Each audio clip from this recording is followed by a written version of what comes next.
Okay, so welcome everyone to our DRBU Spiritual Life event, Unseating the Inner Tyrant. We're very honored to have Ajahn Sucitto with us today.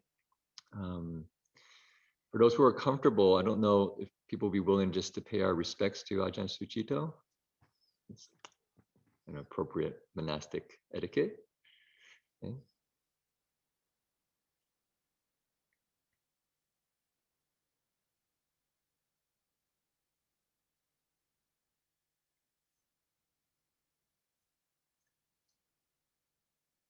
So maybe I can just begin with a brief introduction.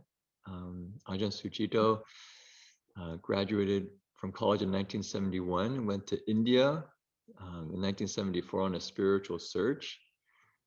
And I think 1973, and then later found himself in Thailand in 1974 and became a Buddhist monk and has been a monk since then. So that's 47 years around. And he studied under Ajahn Sucitto for many years and was part of the original group that founded Chitta Viveka, a monastery in Chithurst, England, where he's joining us right now. And our two traditions, the Dharma Realm Buddhist Association with Master Hua and the Thai Forest tradition with Ajahn Chah and Ajahn Sucitto as teachers, who have a long friendship together. And I actually asked Reverend Hung Sher, who I was hopes to join, but it's 2 a.m. in Australia, but for some stories, so he thought of a couple to share.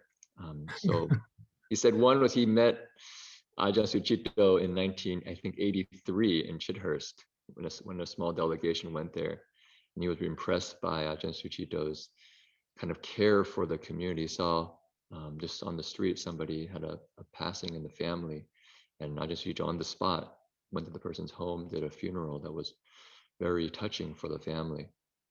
And he also mentioned that later Ajahn Sucitto went on a tudong, a walking pilgrimage in India, and he was attacked by bandits at one point. And at that moment when his life was in jeopardy, there was one of the bandits actually had like an axe, I think. It was menacingly gonna, chop off Ajahn Sucitto's head. And it's actually documented in journals in a book called Rude Awakenings. I'm just gonna read you that one paragraph, which I think gives you a sense of Ajahn Sucitto maybe in terms of spirit. So imagine this, you're about to get your head chopped off by a bandit. So this is Ajahn Sucitto's words. He says, "Funny how your mind goes clear when the options disappear. Why struggle against the inevitable? The only freedom was to go without fear. I bowed my head and pointed the top of my skull towards him, drew the blade of my hand along it from the crown of my head to the brow, hit it right there." Imagine you're in front of the bed, this hit me right here. It says, "Something shifted. He backed off, waving his axe and muttering angrily. I stepped forward and repeated the action. Give it away. Let it all go." So, I mean, just fortunately, actually, the bandit didn't, actually chop Ajahn Sucitto's head, so he can join us today for the talk. But I just wanted to share that, to say Ajahn Sucitto is somebody who is deeply respected in our community, and we're very fortunate to have him. So today's event will be starting with some guided meditation by Ajahn Sucitto, and then a talk, and then some Q&A. And since this topic was initially requested by the DRBU students, and so I'll start with them if they have any questions when it becomes kind of Q&A time. But then I'll kind of, if there's time, open up to everyone. We'll see how it goes. We only about an hour and 15 minutes, but we'll try to use our time well. So we appreciate Ajahn Sucitto coming with us today. Ajahn Sucitto. Yeah. Okay. Yeah, well, I appreciate the warm and spacious welcome. It's always a little bit difficult because something in me knows on one level I'm just looking at a computer screen. So it does help to get something coming across. And of course, you're looking at me on your screen, so I'm just a few images. But that's sense consciousness. That's sense consciousness for you, the limitations of it. And so in meditation, we are beginning to step back from sense consciousness, not to so much close it as to dip beneath it, to find something a little more constant, balanced, and bearing value, you know, where the value is, where the wealth of our life lies. And of course, you might call this heart, awareness, spirit, and the Buddhist word citta. Anyway, and this is pretty natural once you just disengage, disentangle from sense data. So let's take some time to carefully, if we want this, it may be helpful to even keep your eyes slightly open, just so you can see sense consciousness, you can see the seeing, you know, without focusing on any particular detail, just this entire screen of sense of visual consciousness is there, and you're not doing anything with it. You're not focusing in on it, you're not closing it down, you're not looking for something else. You're aware of seeing.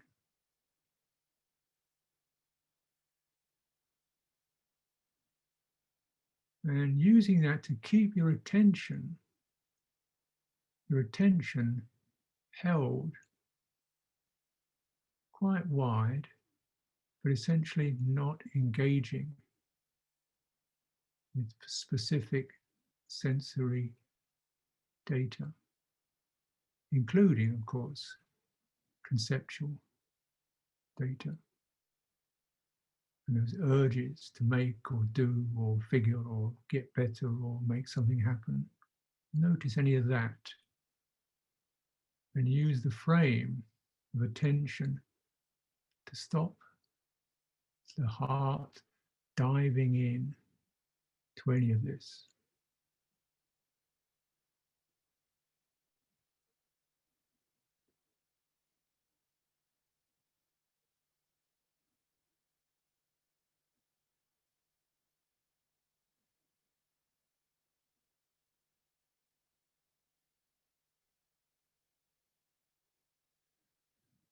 And really helpful to get a sense of how your body is experienced in terms of that kind of attention, because you can certainly sense there's something here.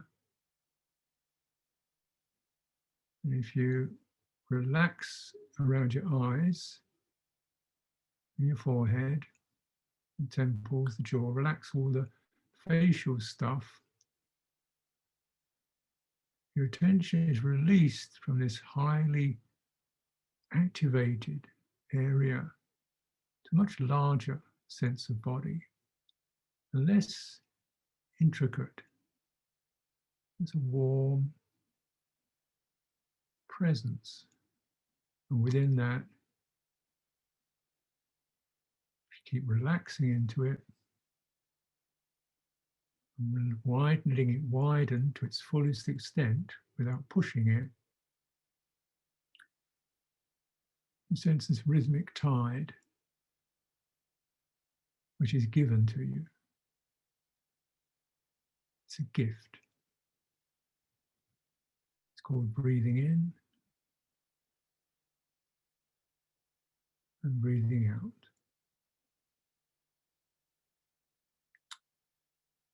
You don't have to focus on it in any particular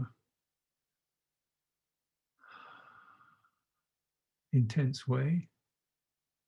Just to receive that. This is telling you you're embodied.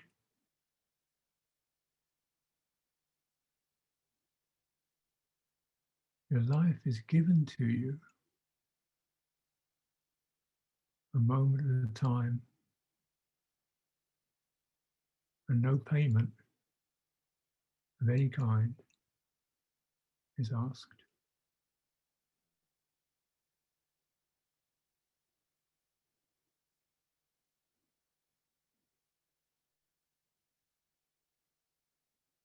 No standard of perfection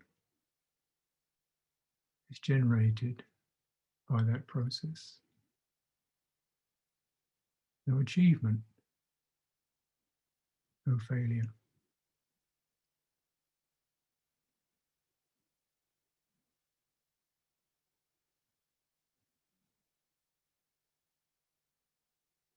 Let yourself soak up some of that somatic gift, ease,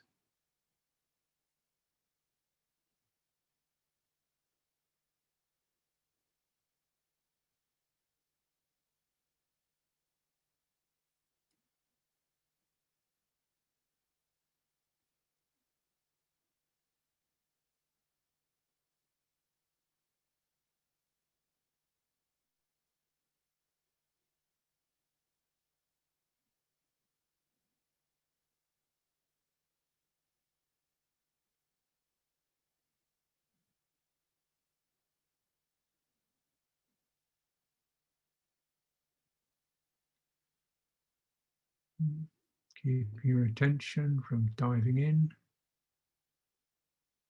or even establishing a boundary.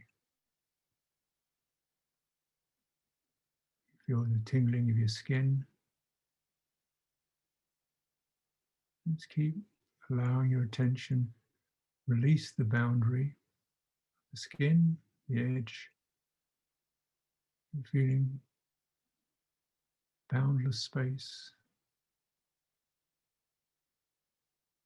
body arising within this great, easy, effortless space, a moment at a time.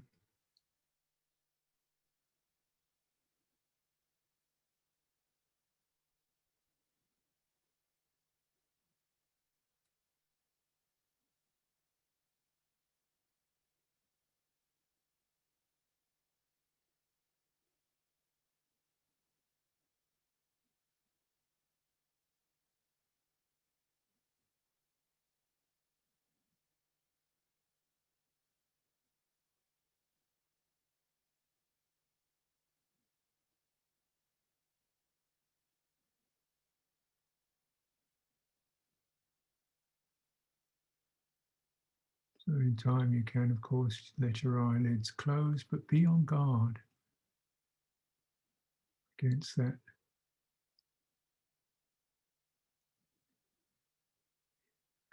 impulse to hold on to something or to get something going.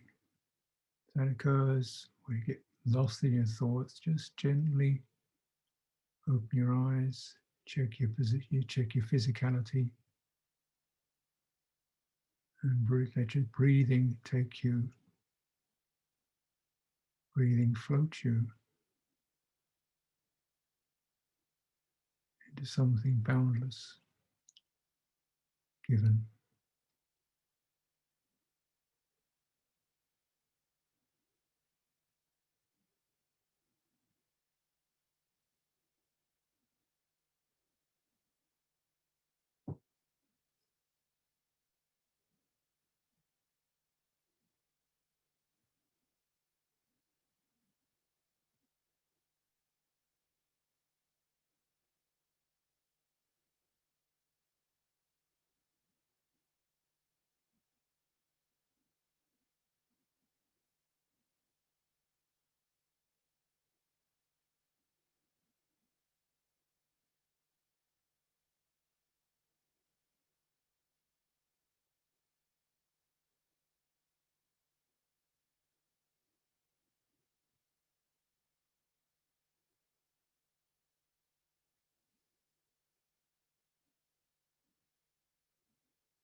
Take note of the signs of what is absent,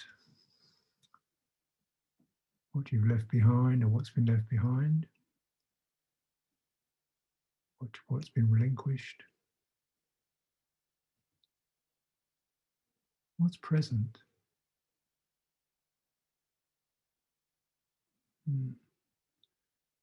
You may not find words for it.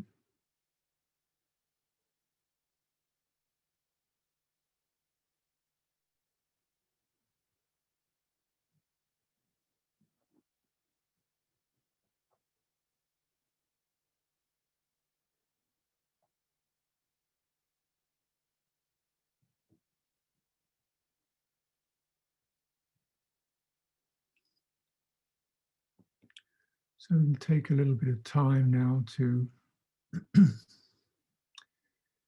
re-enter the world of sense consciousness.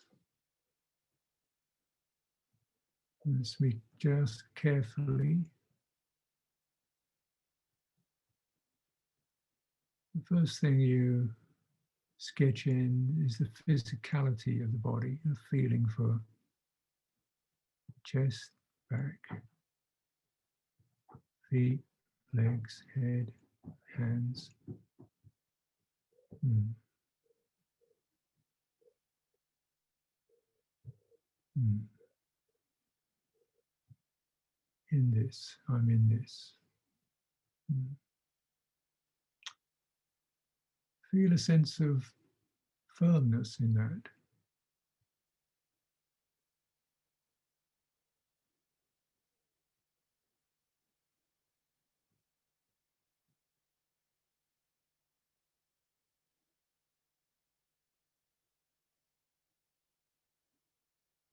Mm. Sound moves through and you remain firm. And let your eyelids draw open, seeing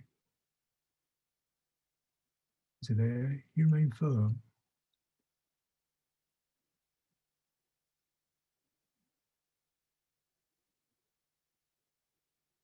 You let things take shape, you remain firm.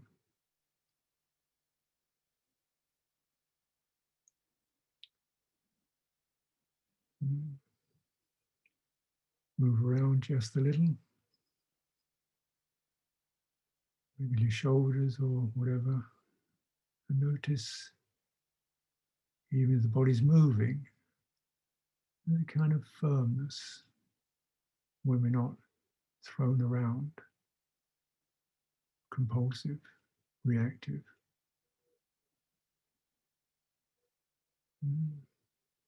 This allows movement and activity without losing touch with stillness.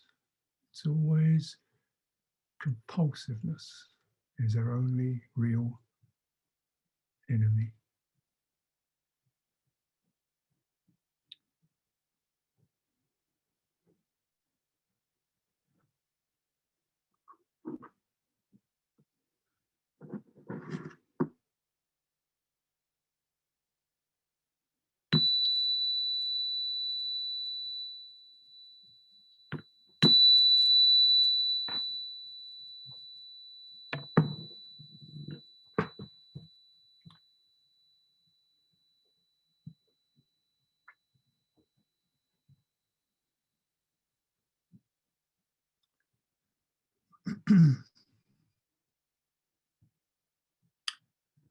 So welcome again, friends. And that was the important bit. Now we're going to deal with words. And these words have their uses because this is the way we can kind of try to, establish some of this in a way of operating. We have to operate in a dualistic world, even though essentially when it all melts down, the dualisms dissolve. And how we have to arise into a dualistic world with all the compassion that should be there for us, and the friendship that should be there for us, without the isolation, yeah, and without the compulsive fears, anxieties, feelings of inadequacy, and all the things that come because we're engaging in a conditioned experience, sensory world, which is innately unsatisfactory. It's changing, it breaks. We don't quite meet on this level. We try. There's always misunderstandings. There's always possibilities. You could have done it this way, better, that way. You don't really feel you're doing quite enough to make it as good as it could be.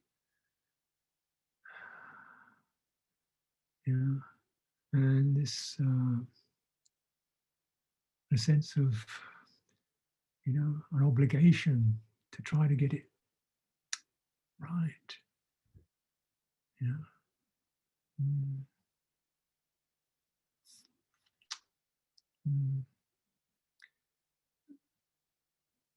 It's unsatisfactory, and yet within this, so important to find an accurate sense of purpose.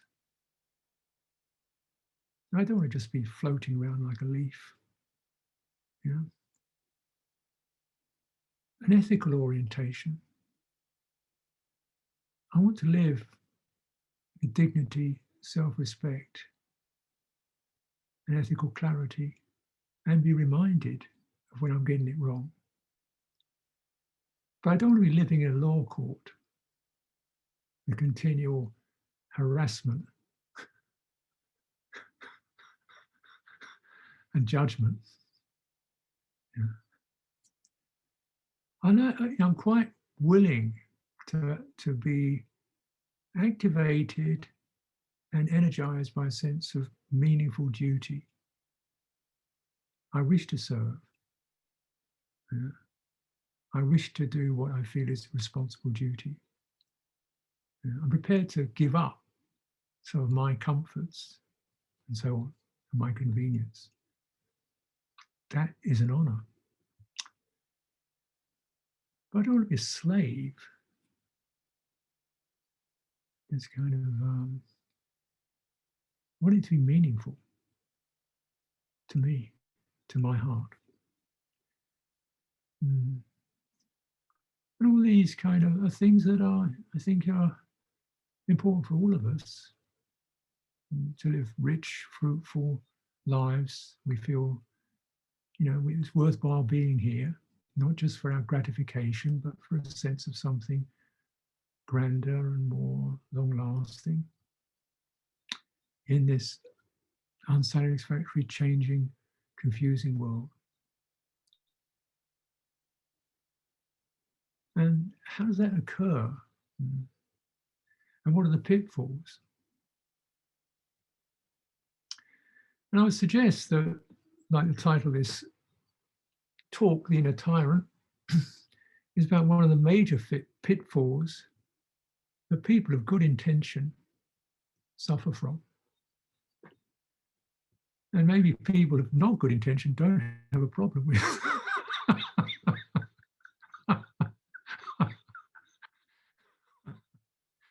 It's the people who think they're selfish and inadequate are generally hardworking. The people who don't think they're selfish and inadequate are generally narcissistic.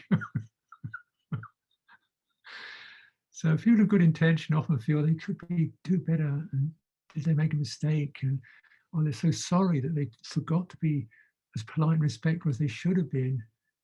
And that thing they said, oh, that wasn't so good, and did I offend? That kind of thing goes on. Yeah. And am I welcome here?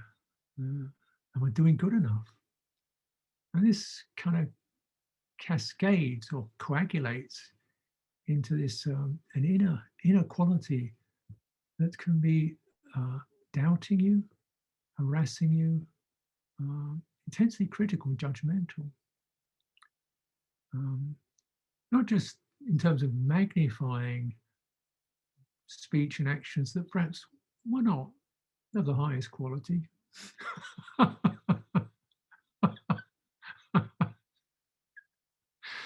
But also generating these standards of perfection and efficiency and purity that you never reach, and they just keep moving ahead of you. They just keep, the bar keeps lifting as you get taller. The bar keeps lifting. You get these standards of perfection. This perfectionism is a form of cruelty, rather than aspiration. So people can feel themselves intensely. And then when you come into something like Buddhist practice, you've got some pretty high standards. Trying to follow the Tathagata, that's a difficult act. Come on after that one, let alone So how do you get a foothold on this without just feeling hopeless? And does that actually help you? Since we're all learners, since we're all start from having some considerable attachments and probably weaknesses and defilements and so forth, how do you actually lift meaningfully rather than get crushed by a sense of lack of worth? And this is, of course, for Buddhists, but I imagine it's the case for any kind of activity where you have an aspiration, where you have something really beautiful you want to do, and somehow or another you can't quite hit those ultimates.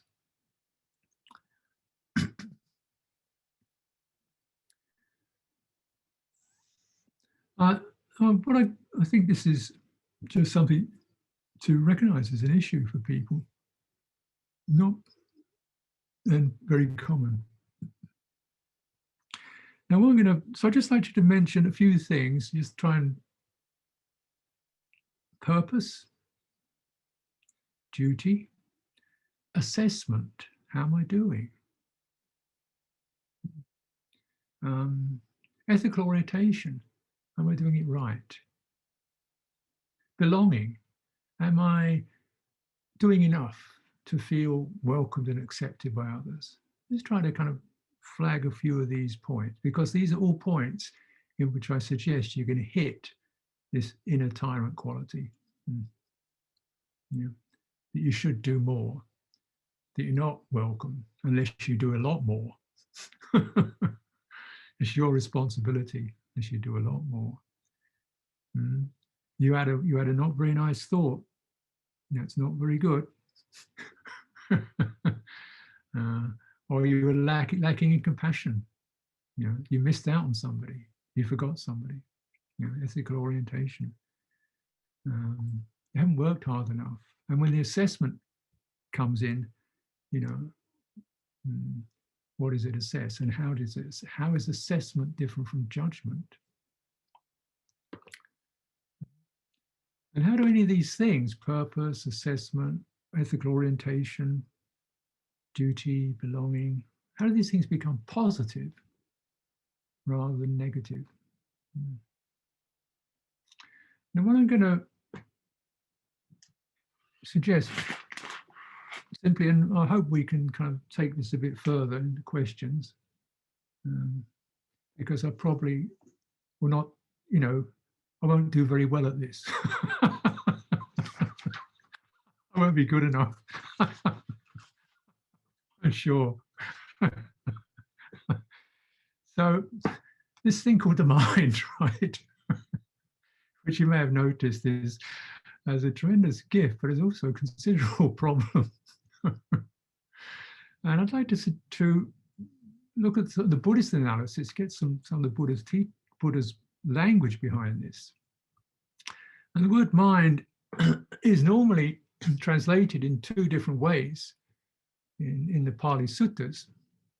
And one is citta, which is the most common, This is to do with impulse, intentionality, which where the motivation, the urge to do or to be, and a sense of I. Yeah. So it's a place of awareness, knowingness, but also intentionality. It's not a thinker. It's a sense of motivation, right? It feels. It's affected and feels. It's sensitive. It actually doesn't belong in the sense world. But it is associated with the sense world through another aspect of mind called manas. And manas, so is the external aspect of mind. So we might call the internal aspect, we might call it heart, just for a word.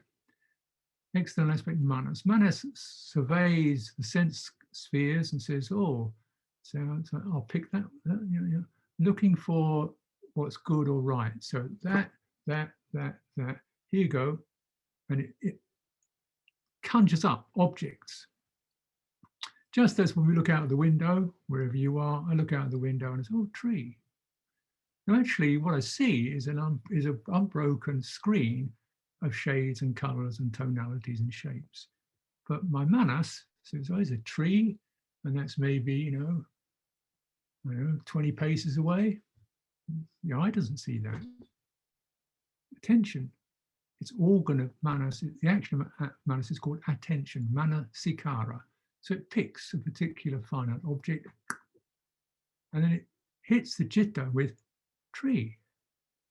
Yeah. Oh, tree. Citta, oh, nice tree. I like trees. And it generally, manas is being told by citta, go out and find me something nice or agreeable or comfortable or even anything I need to be aware of. So it sends signals to citta, okay, nature, nothing threatening, everything's fine, citta feels comfortable for a while.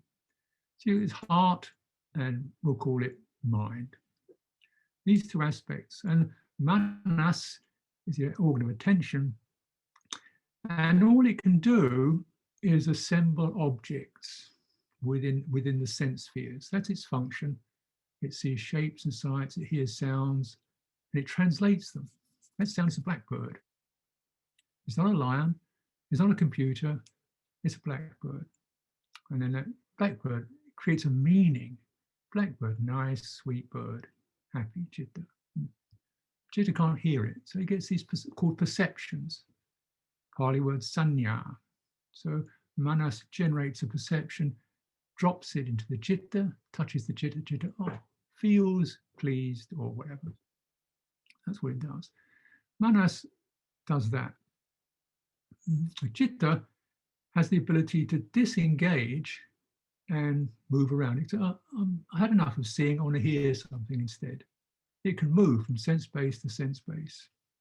It can also say, I've had enough of sense consciousness altogether. I just want to sit in loving kindness, which is not out there. I just want to sit in my own meaning, loving kindness. I want to sit in a sense of appreciation, gratitude, which is not an object. It's a heart quality. It can disengage from that. And it can so deeply release qualities, it can actually enter what's called the deathless or the unconditioned. Right?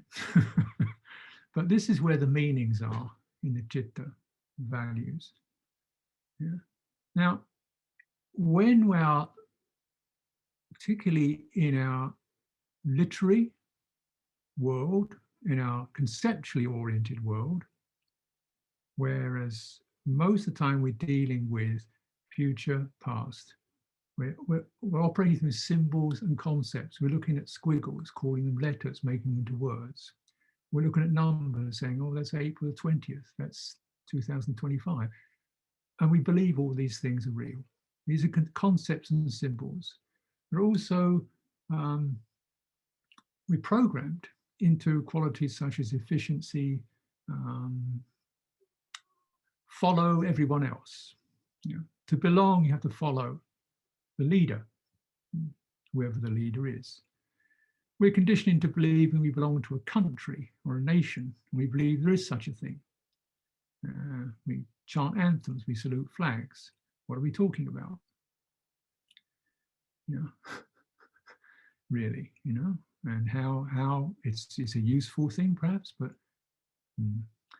and we get all kinds of meanings and ideas planted that manas is checking out. Are those things being, those things happening around me? Am I getting the right signals? Am I dutiful enough, loyal enough, and so forth? And these are all abstractions.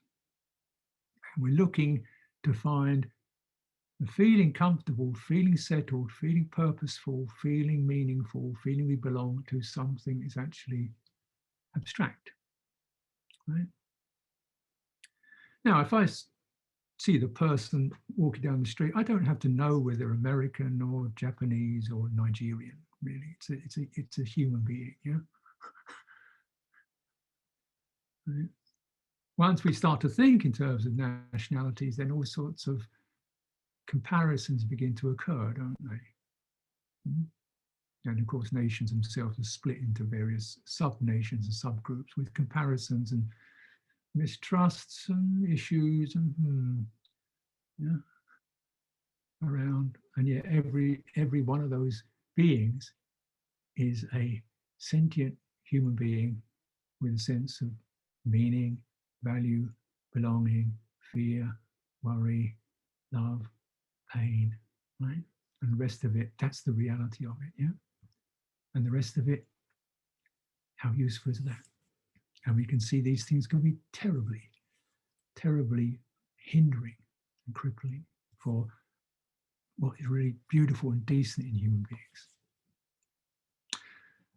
By and large, our lives orient around the conceptual, the abstract, and the citta doesn't belong there. Because the concepts themselves and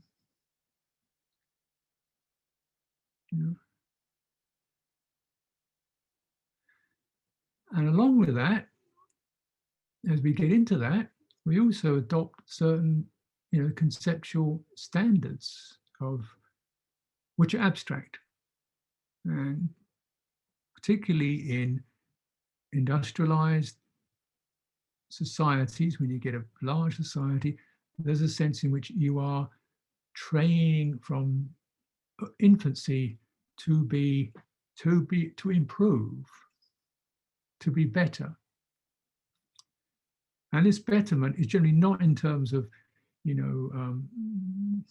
can you sort of be more loving, but can you be more intelligent? Can you be more productive? Can you be quicker, stronger? And often in a competitive sense. Being number 26 is not good. Being number 1 is the best. Maybe being number 2 is okay after that. So there's strong drive towards the perfection and competitive. And along with that comes a sense of failure or loss if you're anything less than that. And these qualities get ingrained, so that we drive ourselves. Nobody else is driving, we drive ourselves. Nobody else is criticizing, saying you didn't do it well, we do it ourselves. It becomes viral. And so eventually no one else has to say it at all because we'll say it ourselves. And this particular program, and then the manas, the citta is affected by this sense of inadequacy or fear or got to do more, and not quite good enough. This message has been printed and felt on the citta, so that the manas organ is looking around for signs that will actually validate that experience.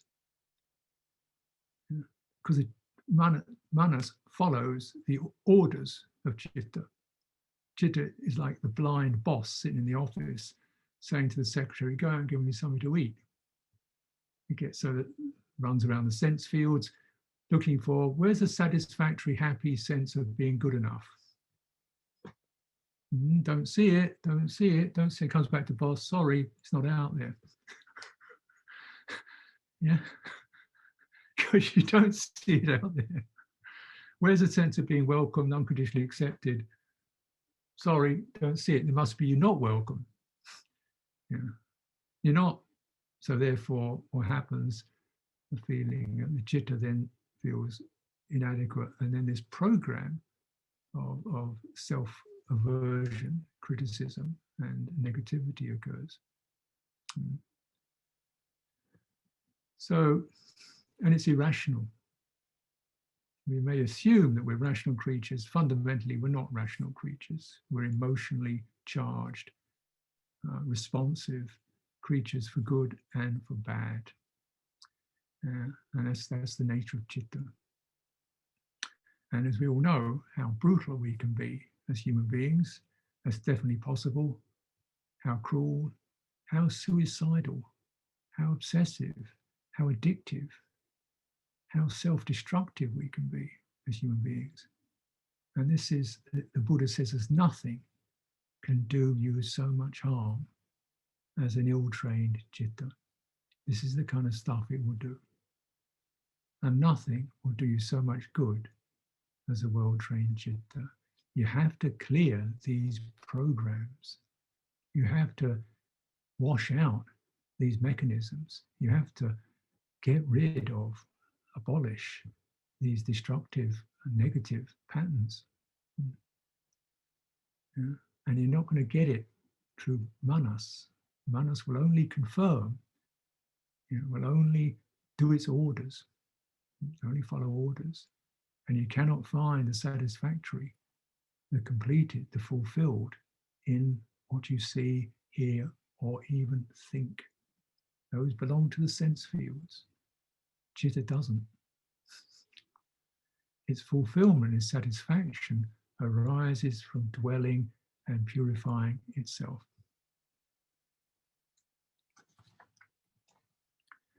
Now, how does that occur? Well, as I said, there's this, the chitta has this possibility to disengage. If it didn't, there'd be no possibility for liberation. We'd just be automatons, or we'd just be following programs blindly. So one of the purposes, in a way, of talking about the inner tyrant is say, hey, see that? That's not just you. That's a program that we've all got to some degree. That's a virus. That's not you. That's a virus. There's nothing essentially wrong with you. You just got an infection, right? Because I got it too. So once you acknowledgement, the chitta goes, oh, well, look at that. So that's what we call the first noble truth. There is suffering. And this first noble truth, the incredible blessing, it doesn't sound great, but it means that instead of saying, there is the unsatisfactory condition, and the chitta lifts. Well, look at that. Oh, just that. And then, of course, that lifting, the Buddha says, even to get this ability to lift from this condition, to witness it, is already a sign of awakening. And now you have to do, you've got, the chitta can do that, and now you have to follow a path that begins to eliminate how you fall into this unsatisfactory conditioned world and try to make it your own, make it yourself. And there's certain, and one of the primary means is just to disengage what we did in a meditation, just disengage from the sense fields without falling asleep, but actually coming back into just the sense of not abolishing the sense fields, but disengaging from it. So there is seeing, there is a body, And instead of getting a lot of compulsive action to make something or do something or get involved with it and improve it and change it and figure out why it's like this, just to use that to arrest intention. Intention is the driver. Intention is the impulse. Intention is the inclination. Intention is the doer, the fixer, the improver, the changer, the analyzer. It's always spurred by some intention. And now we're using attention, holding it steady in order to get your intentions just to rest. Listen up. That's all. Just receive. Receive. Receive, linger. That should be your intention. Receive, linger, stay. Stay. And linger. And open. And your citta is actually stepping back, not just from sense consciousness, but external sense consciousness, but the mental consciousness, which is very much driven by these improvement drives, these judgment drives, these critical drives. And then what's going to occur over time is you find a sense of centered, composed, definitely here, stable, but there aren't all these kind of compulsions and activations going on. At least there are. If there are, they're subdued. I can witness them. And this is kind of very much you're on the path of practice then to look into these things. Now, what supports that is this is all non-conceptual. Conceptually, it's not much at all.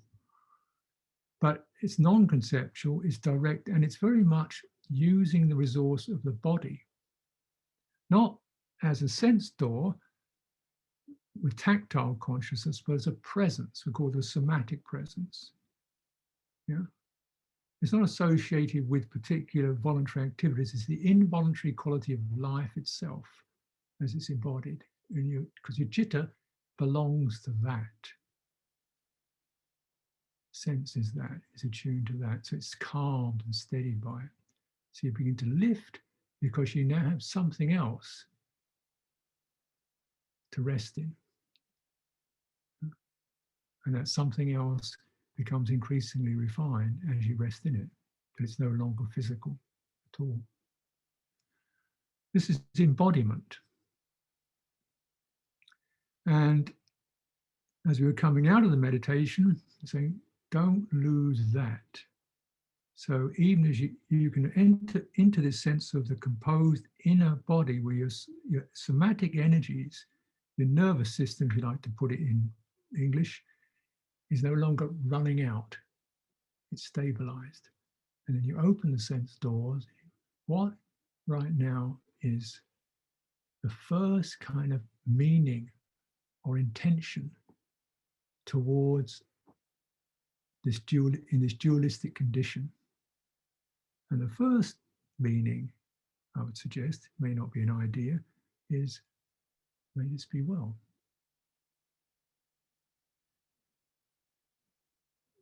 Makes sense, doesn't it? Something reaches out with a quality of, why not? Doesn't cost anything. You're not saying it has to be well. Fix it, change it. But the first movement into dualism, the only reason to move into dualism at all is with a sense of blessing.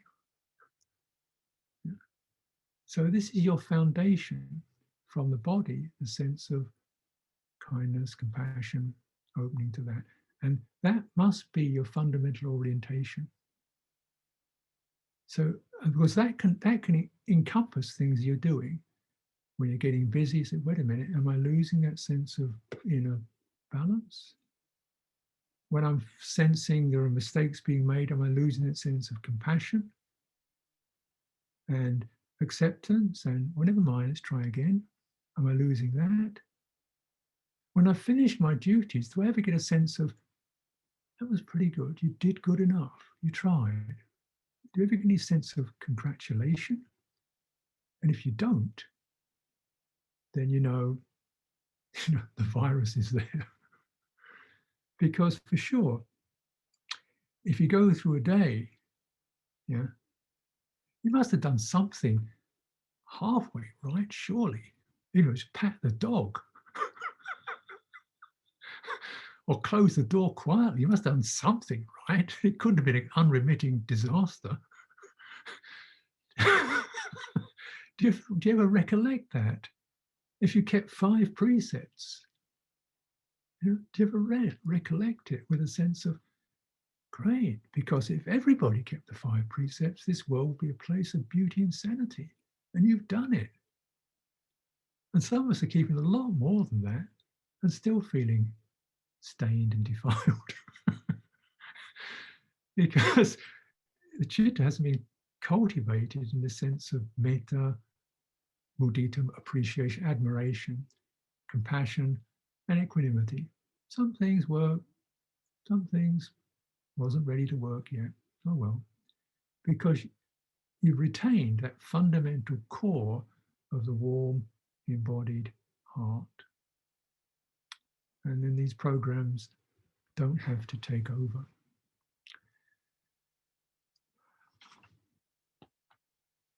So practice that. When you get kind of sense of, you always use this tool called white deep attention, which means you're getting something going. When it was that feel like? What does that feel like here? What does it feel? What's that doing to my body? Lost it altogether. And then you should always know your first thing is get back to this. This is where you feel sane. The rest of it is very, very suspect to judgmental opinions and views. I want to allow some time for questions. I think that would be quite rich, and I'm not entirely certain how much time we have, but I do know I've been talking for a while, and thank you for your attention, and I hope some of this has been of use to you. And we'll take a moment, and then please feel free to ask anything or comment or take this further. Thank you. I appreciate your sharing, Ajahn. We have a question from Omar, and then Ajahn Kovila is next. Unmute yourself. There you go. Hello. Hello, Ajahn. I'm so I feel so blessed that you were able to join us. Okay, hold on. I want to ask, actually, you mentioned a little bit at the beginning, but I think it's funny because I've been studying Buddhism for a while. And then what my mind does is that it actually takes these Buddhist ideas and then it actually uses them like to beat myself up with. So sometimes I do get the sense of like not being good enough Buddhist, or and I kind of turn all these ideas which are supposed to be liberating and happy, and I turn them into more causes for suffering. So I'm just wondering if you have any advice around how to take the teachings and take them seriously, but not in that, not to in a skillful way. Yeah. Don't take too much teaching in one go. It's powerful. A bit late for that. You want to sort of break it down and sort of distill it. First of all, you've got to get, the Buddha said, you start off with a sense of dana, generosity. So you've got to translate to what you can actually feel, not just what you can think, which is pretty much infinite, measureless, what you can feel. So it's start off with a feeling of, can you enjoy generosity? Then this is the graduated teaching. Then it's, can you appreciate the sense of virtue, helpful, harmlessness, nothing too, just, nothing too legalistic, but harmlessness and honesty, and appreciate, linger, appreciate. And this is the point, the bit that we don't get with our thinking minds, that, just throwing a handful of aspirins down your throat is not going to make you feel better. These teachers are medicines. You take a little,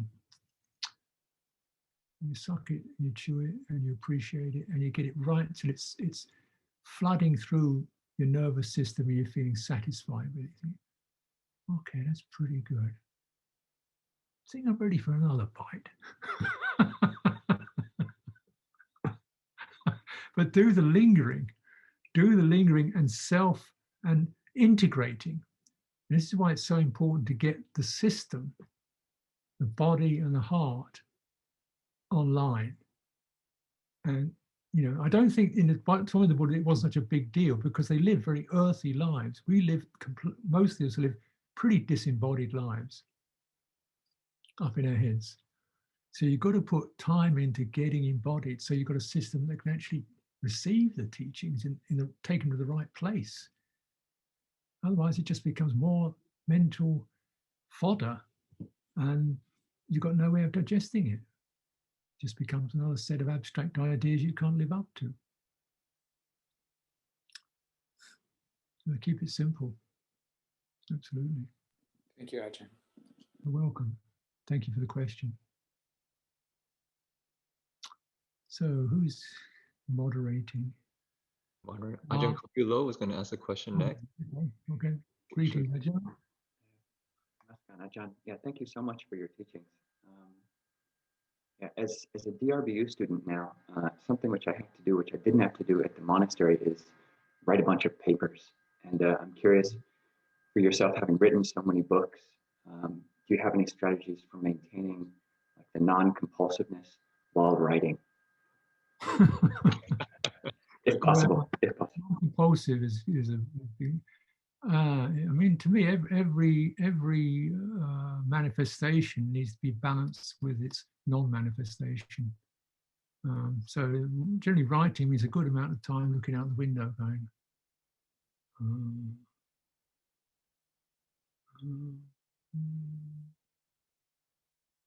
Oh yeah.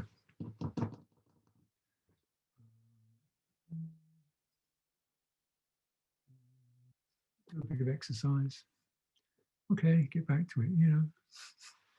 So we're not a word processor. You're a human being. And once you enter into the conceptual world, it seems, I feel you've really got to have something as a counterbalance because that stuff is so fascinating and so compelling and so brilliant in some ways. You've got to have something that just keeps you grounded. And that's what these things are for. Yeah. So being able to just lift off the page and relax. Even I used to do this thing called the 10-second pause. Build into 10-second pauses, you know, a couple of times an hour, two or three times an hour, just stop, relax everything. You know, there's always a idea in your mind, oh, I'll lose track if I don't keep this thing running. Well, that's part of the virus. That's the tyrant virus. The doubt. Thank you so much, Ajahn. I think I can do 10 seconds. So. Exactly, yeah. It's not too demanding, is it? Some people can't.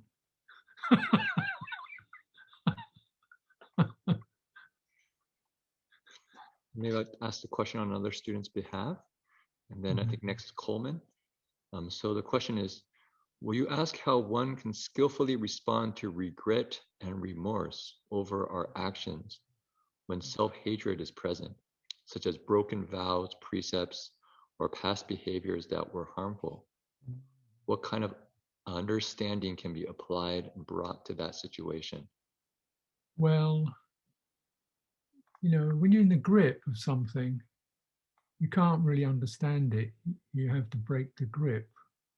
And often one of the ways of breaking grip is just to bow. Just to get down on your bow.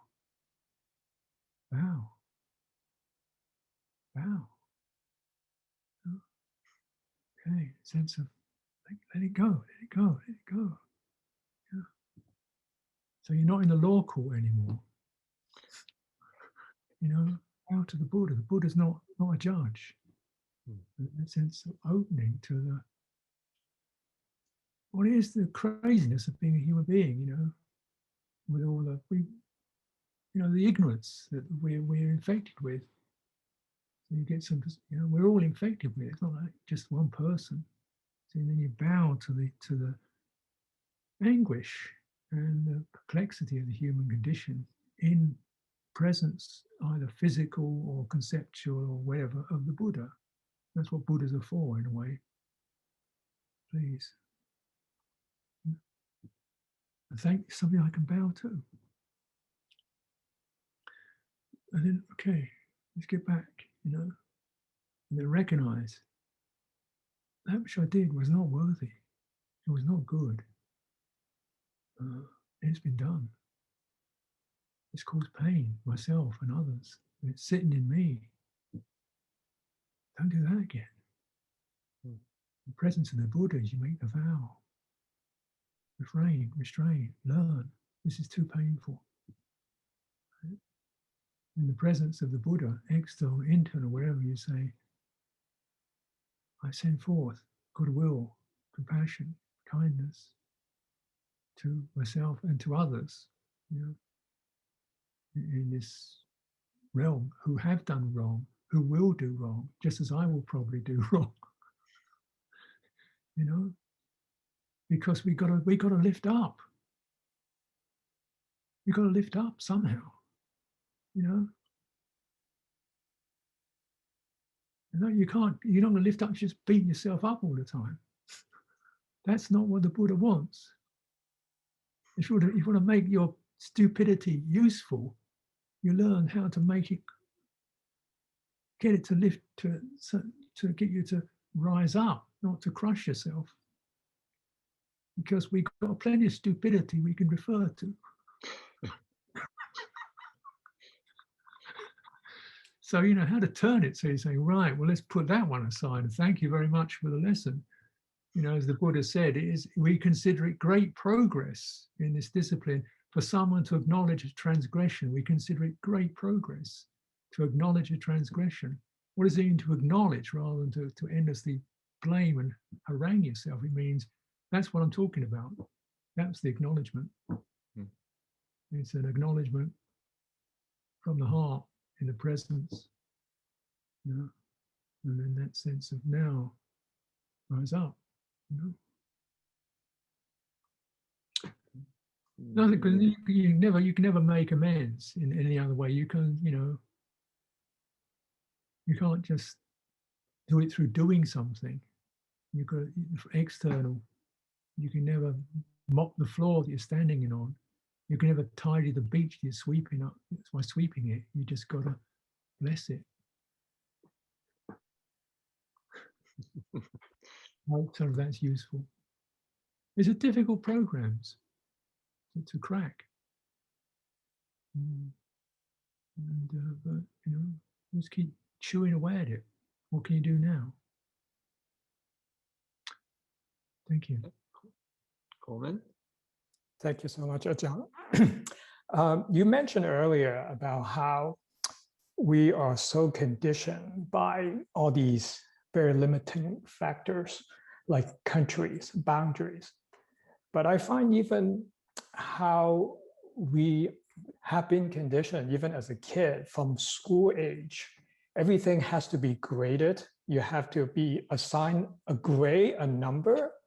And this is starting at kindergarten or pre-K. It just never stops. So how are we, to me, everything is set up from school to livelihood. Everything is about competition, about how to create these illusion of desire.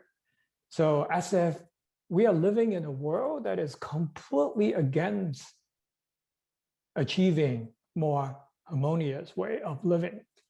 Like, I just want to be a tree. I just want to know how to just grow and branch out and be. But yet, every way I turn, I look, it just always an uphill battle.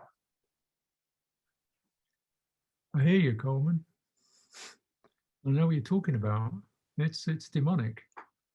It's a demonic possession for demonic purposes. Drive people into slavery. Let them lose their true value and their true presence. Let them throw themselves away. You know, you're a gift. You know, and the gift we all have is the gift of intentionality. Without intentionality, nothing's going to work. So your intentionally gets captured. That's the bit that the demons suck. They suck your intentionality and use it for their purposes. And I'm not talking about people as energies, it's a system and so forth. But what you said, you want to be like a tree. Well, it's time to be like a tree.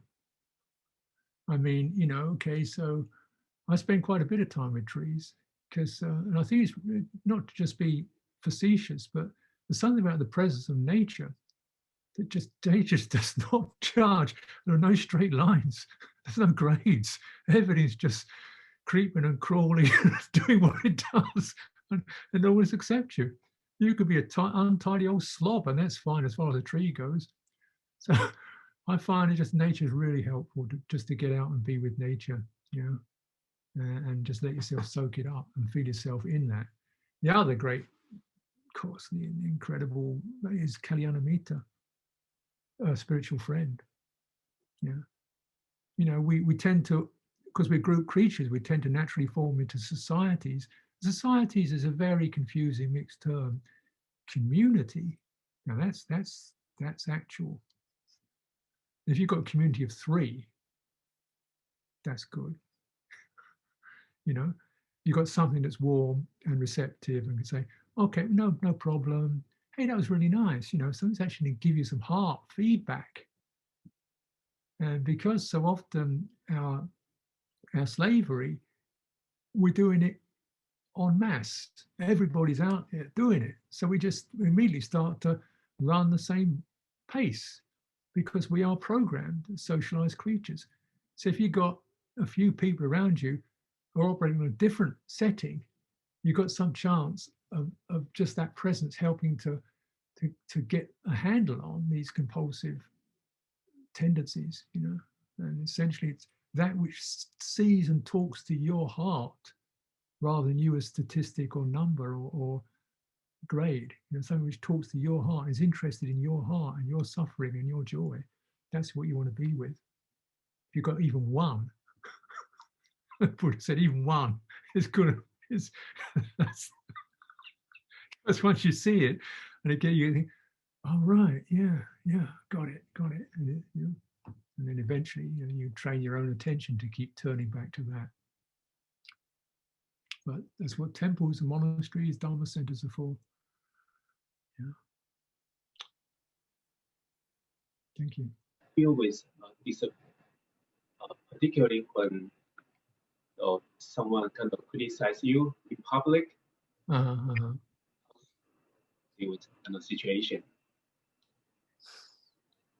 So how do you deal with disagreement, particularly when someone criticizes you in public? Well, I try to feel what happens in my belly, first of all. Or my body, and see if I can, just center around holding that and releasing that. And then secondly, I do it some more. And thirdly, I do it even more. Because, words only go in if you take them in. Other people's opinions about you only go in if you take them in. If you don't take them in, they don't go in. So it's a sense of how do you not take them in? Release the body. You feel that fear, agitation, annoyance, irritation. And that's his. He's the one who said it. It's in his mind, not in mine. Having done so, I might very well listen to what the person said. Anything I can learn from that? Maybe. I might even ask, or what might even ask, but it's no longer on a contest. It's no longer an antagonism or defending. It's a sense of, could you give me some information, a particular point that I could look at and talk about? I don't need the anger. I don't need the rage. I don't need the pain. I don't need the violence. Just give me some information I could look at, and then maybe I'll check it out and thank you very much if it's useful.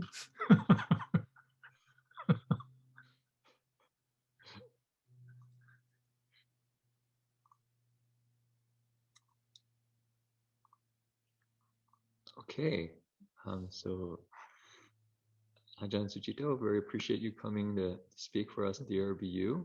I think we're a little bit over time, but it looks like everyone stayed. I don't know if you want to say any last words or any thoughts.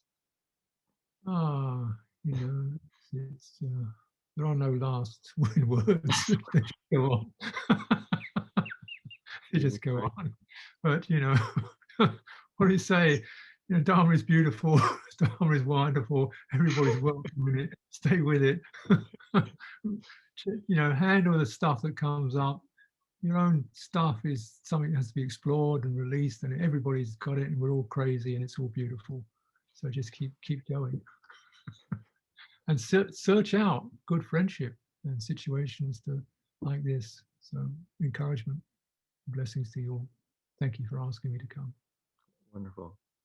We pay our respects before we go.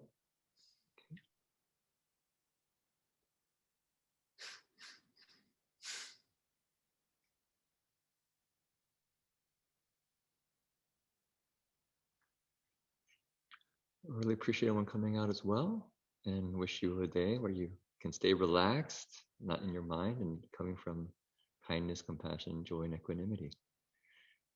I wish everyone well. Great. Take care. Bye for now.